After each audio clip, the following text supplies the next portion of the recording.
Voici l'une des rares écoles françaises où l'on forme des imams, en plein cœur du Morvan. Sofiane a 23 ans, vient de Belgique. Son rêve, devenir imam et mener la prière. La pratique, c'est plutôt ici, comme vous avez vu aujourd'hui à la mosquée, un étudiant qui dirige la prière, c'est un imam. Donc voilà, simplement diriger des prières. De temps en temps, les prêches du vendredi, c'est des élèves qui les dispensent. Sofiane est sur la première de ses 3 années de formation. Pour l'instant, beaucoup de théorie. Ce cours, par exemple, sur les textes sacrés de l'islam. Ici, les enseignants en sont conscients. Devenir imam, c'est aussi devoir faire face à un fléau, la radicalisation. Le but, c'est qu'ils transmettent et c'est qu'eux, après, arrivent à déconstruire justement le discours de certains extrémistes, etc.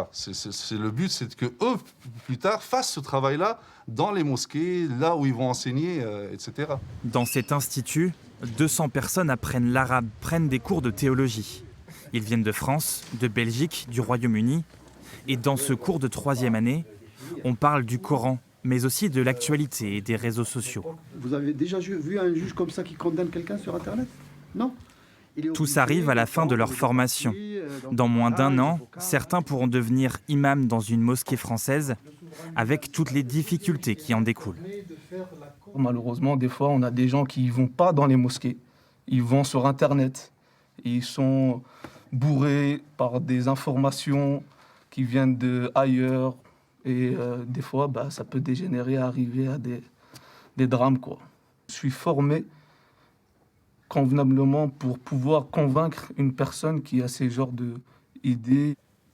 Des professionnels formés dans notre pays, adaptés à la loi et au contexte français. C'est ce que demande Emmanuel Macron, qui a annoncé la création d'un label de formation pour les imams.